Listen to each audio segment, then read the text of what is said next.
এর দেশে ফিরে যাব, এটা স্বাভাবিক ব্যাপার।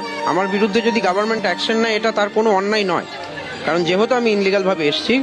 কোনো দেশের গভর্নমেন্ট চায় না যে আমার দেশে অন্য দেশের মানুষ বাস করুক এইভাবে। রয়ে তো গিয়ে এসআইআর বা এনআরসি যেটাই করুন না কেন, আমি তো বলবো এটা অন্যায় নয়, এটা করা উচিত। প্রত্যেকটা দেশেই যখন চায় যে আমার দেশে অন্য দেশের মানুষ না থাকুক, তো সেই ক্ষেত্রে এটা করা আমার মতে অন্যায় কিছুই নয়। ভাবলেও অবাক লাগে যে এই যে লোকটার, ইনি বাংলাদেশি, আমাদের দেশে অনেক বছর ছিল, তো এনার কিন্তু দৃষ্টি নেই, এখানেই থাকতেন উনি। তো এখন কথা হচ্ছে যে ইনি বুঝতে পেরেছেন যে এনআরসি বা এসআইআর আমাদের মুখ্য নির্বাচন কমিশনার জ্ঞানেশ কুমার যদি যে চালু করার নির্দেশ দিয়েছেন, তো দিয়ে কিন্তু ওটা ঠিক করেছেন। কারণ স্বাভাবিক যে এই দেশে মানে অন্য দেশের সরকাররা, মানুষরা কেন চাইবে যে অন্য দেশের লোক এসে তাদের দেশে থাকুক?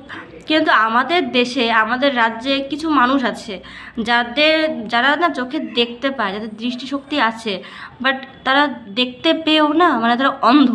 মানে এই লোকটা যেমন অন্ধ হয়েও দেখতে পাচ্ছে অন্তরের দৃষ্টি দিয়ে, তেমনি আমাদের এখানে কিছু লোক আছে যাদের মানে অন্তরের দৃষ্টি, চোখের দৃষ্টি, মানে দুই দৃষ্টি পুরো বন্ধ। মানে এরা হচ্ছে অন্ধ, মানে এটা দেখতে পায় না, নাকি দেখেও দেখতে চায় না, আমি জানি না।